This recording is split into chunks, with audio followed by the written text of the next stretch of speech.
Students, in this video we are going to explain what is dynamic memory allocation. As the name suggests here, that dynamic memory allocation means allocate memory in dynamically, that means in runtime. Why we should need to allocate memory in runtime? Suppose if we want to store many variable in a single many data in a single variable, then we all know that we used array. So whenever we used an array, suppose we used an array, we create an array int a10. Okay, so if whenever we declare this array in a10, that means it allocates 10 memory space. 8, 9, 10. Okay, that means A0, A1, like this way, A9. It allocates 10 memory space in an array statically. Okay, whenever, because this declaration is static, whenever we write a program, always we have learned that we declare in an array before entering the element if then array. Okay, so in an array of 10 elements, maximum 10 number of elements can be put, can we store. So if anybody want to declare more than 10 elements in an array, after declaring this array element of 10, it is not possible because it's already have been declared for 10 elements. So it is not possible to enter more than 10 elements in that array. This is one drawback. Again, another drawback is, suppose an array is declared for 10 elements and we store here only, suppose 4 elements, 5 elements, like this way. So others memory space are wastage because the compiler does not know whether the elements are there or not. Whenever it gets this declaration, it allocates total memory space this. And total number of bytes is, we know that for one integer it takes 4 bytes nowadays. Okay, one integer 4 bytes. So obviously 10 integer means total 40 bytes it allocates. So only 5 bytes are there, that means 20 bytes are used and other 20 bytes are wastage. So that's why this is the main problem whenever we declare an array statically in our program. Okay, then comes the concept of dynamic memory allocation. In dynamic memory allocation, we allocate the memory space in runtime whatever we need. That means in dynamic memory allocation, at first we ask from user how many integers they want to store. Then at first it asks from user the number of elements they want to store, then it allocate the total number of bytes in the memory and then it take inputs from user. Clear? And after declaring, again we can either increase or decrease the memory element. Okay, now let us see. There are main two methods used in dynamic in order to create memory dynamically. That is, one is malloc and another is calloc. Both are used in dynamic memory allocation, and for this all the functions of dynamic memory allocation store in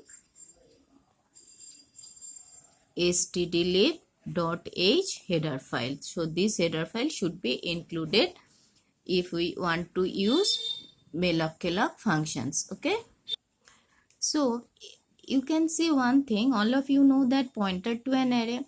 So in order to access a pointer, access an array through an pointer, only we need the base address. Suppose base address means If we know the address of first element is 2015, then obviously as it takes 4 bytes, its next address is 2019, is also next address is 2023, like this way. So if we know the base address, we can access the array element. Suppose if P is the base address of the array, then P plus 1, next value P plus 2, that means P means P plus 0. P plus 0 means it gives A0 address. P plus 1 means it gives A1 address. We know that na, in our pointer to an array. I have already discussed in my previous video. So malloc and calloc functions returns the base address of an array. Clear? Malloc and calloc returns the base address of an array. So it does not know what type of array we want to create. What type of array means? Array may be integer array, maybe float array, maybe character array, maybe structure array, any type of array it may be. So malloc or calloc does not know what type of array it allocates. Its functions is only to allocate memory space to store runtime. Okay. So if we want to store integer value in runtime memory space, then we have to change the base address in int type. If we want to store suppose if we want to store float value in the runtime allocated memory, then the base address would be typecasting into float value, like this way. So malloc and calloc return. What return? It returns the pointer value. Address means pointer. Pointer stores the address. Na? So it returns pointer of void type. Void type means which have no type. We can change this type in any hour according to our requirements. According to our requirement means if we want integer type, we change it integer type casting, like this way, int star. If we want float, we can change it in float. So overall malloc and calloc return void type. Okay. So now let us see. So malloc and calloc return the base address of an array. Clear? So if its declaration is for malloc small m, not capital M. Okay, it's malloc like this way.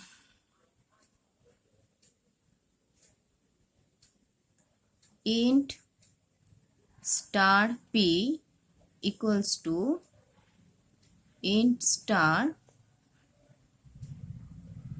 malloc, suppose 4 into size of int.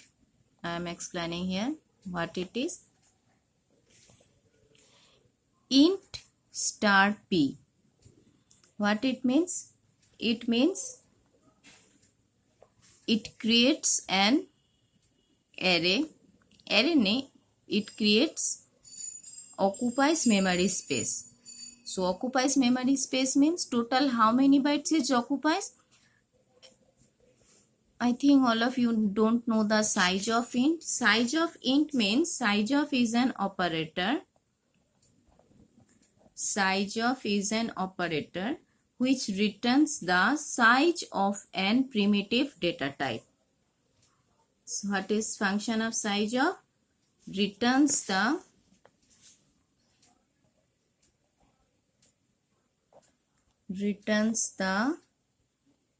size of an data type, not primitive, any type of data. Okay, size of an data. So if we write size of int, it returns 4 bytes. Clear? If we write size of char, it returns 2 bytes because one character 2 bytes. If we write size of float, it returns 8 bytes. Okay, so if we don't know the, because one according to the size of the processor, either it is 32-bit 64-bit processor, the size of int, char, float is changed, so that's why it is better to use size of int. So 4 is the number of element to store. Okay, so 4 into size of int. So size of int means it gives 4 bytes. So 4 into 4, 16 bytes. That means it can store 4 integers. So in order, number of elements mean 4. So in order to store 4 element, we need 4 element integer. For each element, it requires 4 bytes.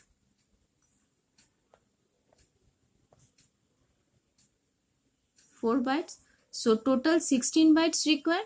So malloc, what malloc function does? Malloc function total occupies this 16 bytes memory space. Okay, and its name, it returns the base address of this memory space.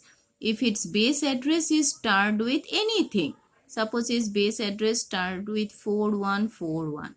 So P is an pointer variable which stores the base address of an array which occupies the total 16 bytes memory space. And as this is integer value, so this integer value means if we store one integer value, then it occupies 4 bytes. So for next bytes, it occupies another 4 bytes. So if P store 4141, so obviously P plus 0 means first byte, first 4 byte, P plus 0, because P is the base address, so P plus 0 means first 4 byte. So P plus 1 means next 4 byte, this next byte. Okay, so P plus 2 means again next 4 byte, this 4 byte, and P plus 3 means this byte.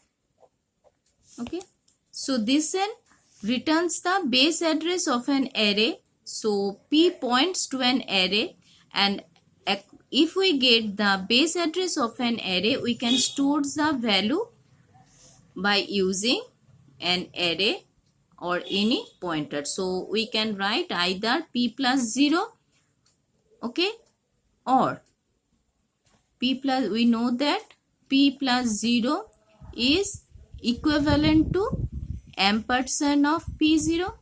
Same, P plus 0 is the address of P0 using pointer, and ampersand P0 means this is the first address, that means it is P0. So it is P1, P2, like this way. So P plus 1 means ampersand of P plus 1. P plus 2 means ampersand of P plus 2. P plus 3 means ampersand of P plus 3. So malloc function returns the base address of an array. So this is the main malloc functions. Malloc, it takes one parameter int, number of elements, into size of int. So malloc function occupies total number of bytes in an array and returns the base address. Okay, as malloc function returns the void type. Void type means it returns only the base address. It don't know whether in this address you want to store integer value or in float value or in character. Okay, so that's why we need to typecast the return type of malloc. This is the typecasting. Typecasting means if we write integer star, it store int star p, that means integer pointer. If we store like this way, float star p, float star malloc, suppose 4 into size of float. So it returns the base address of an array which store float value. Clear? Same thing. Only this is the typecasting. So this is our malloc functions. For clear? The malloc function returns the base address of an array runtime. So if we take user the number of elements in an array, then after writing this statement we can create the array and we get the value in the array. So in this case there will be no wastage of memory space, because after knowing how much elements user want to store,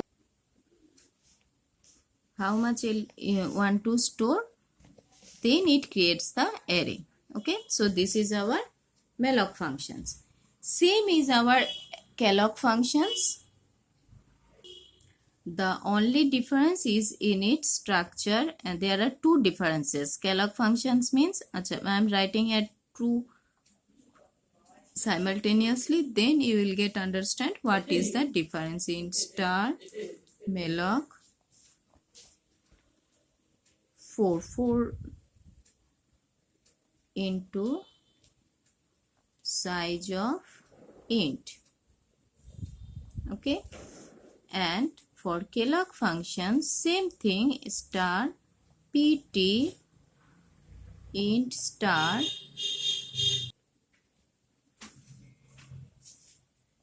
calloc 4 comma size of int. Okay, now so what is the difference here? This difference, malloc functions takes one parameter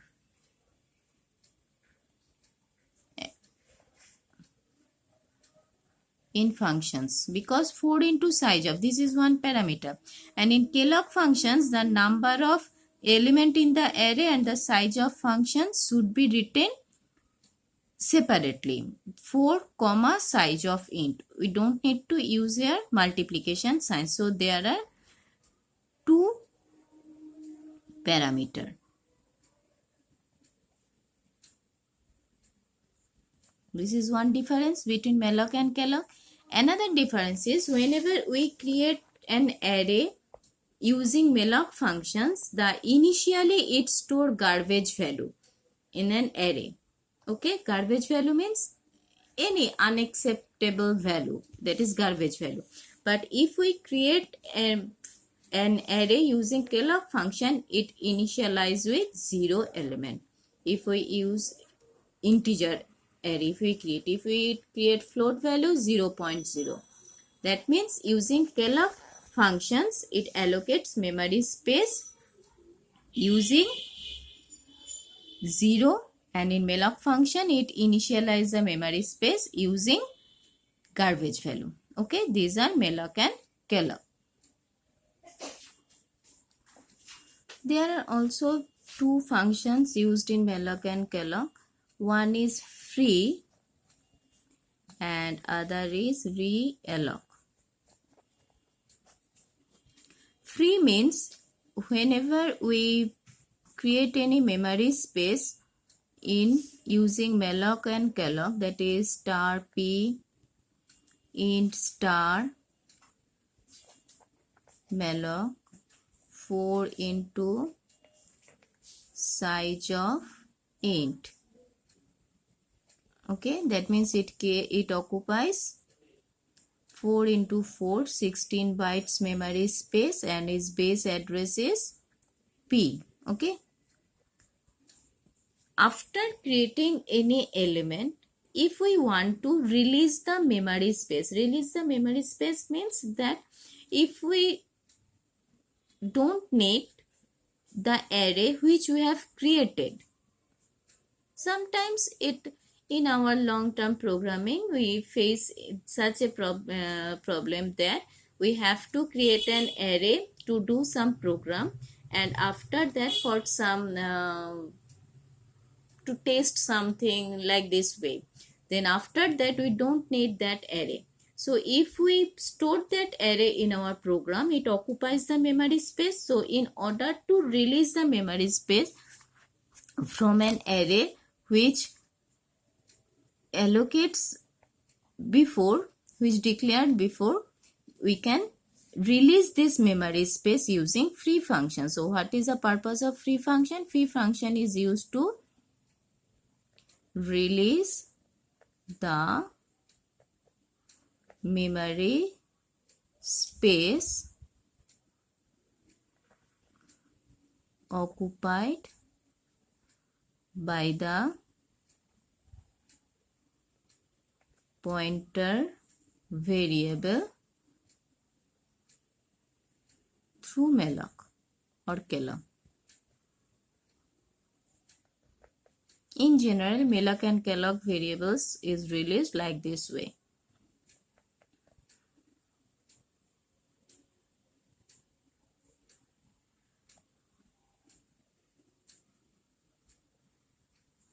So its syntax is free p only. If we lost the base address, then we lost the whole array. That means if we write free p, that means p is released, so all the array will lost. Okay. Now realloc. Realloc means after taking input some values, 4 bytes means we take input 4 values here. Okay. So if we want to store another value in an array, so this array is already created, so we can extend the size of this array using realloc. Realloc means reallocations of pointer variable. So its syntax is p stores the base address and we want to extend p. Okay. We don't want to create another memory variable. We want to the memory space occupied by b, extend that one. So what we should write? We don't need to declare a new variable. We should write like this: p equals to realloc. What realloc? P should be realloced by extending. Suppose we want to extend 2 bytes more. We want to extend the space for 2 integers. Okay, for 2 integers. So 2 integers means 2 into size of int. Realloc. What we are going to realloc? Base pointer p with 2 into size of int. That means again 4 bytes should be extended of p pointer. Okay, so this is our reallocations of memory space. Now I am showing here one program how we can take input through malloc and print using a malloc. Suppose void main. Obviously for every stdlib.h should be included. Okay, all of you know stdio.h should be included. So that is as usual, but here you should leave stdlib or hash include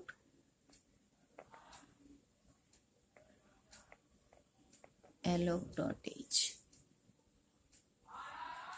Okay, if you include std of a, suppose int star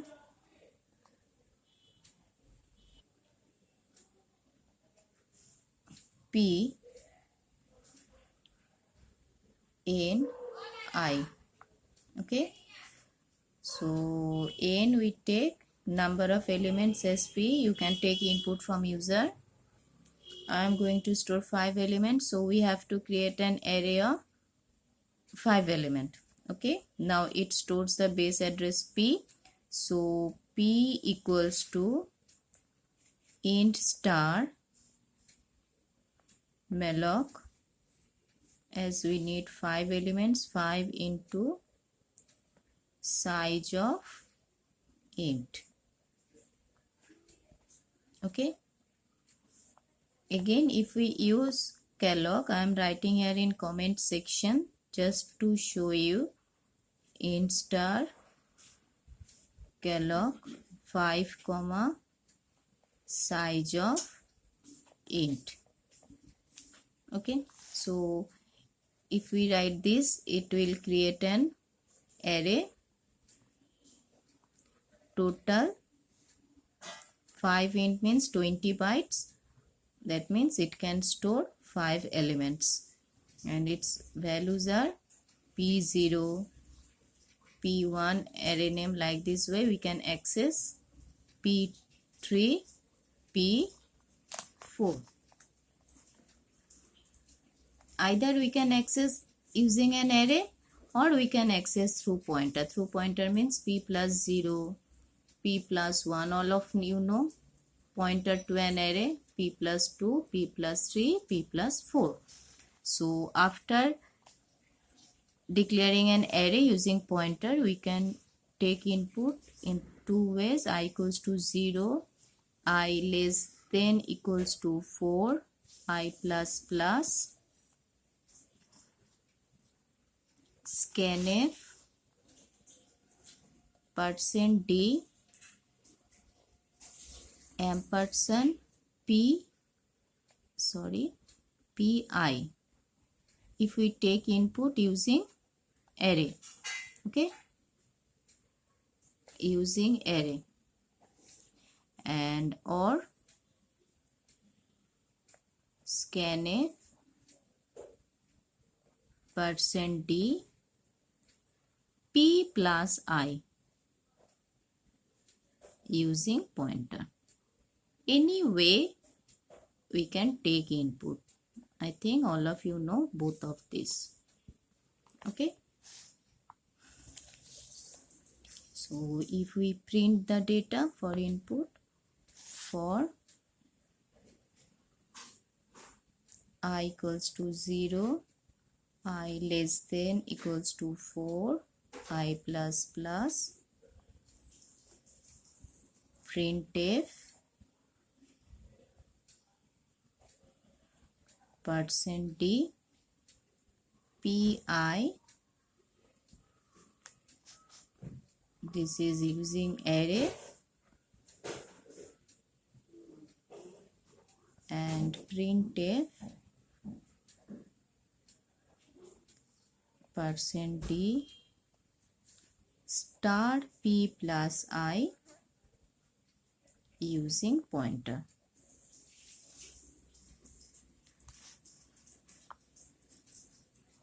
Okay, this is how we can use malloc and calloc. Malloc and calloc is very much important whenever we are going to do linked list. Okay.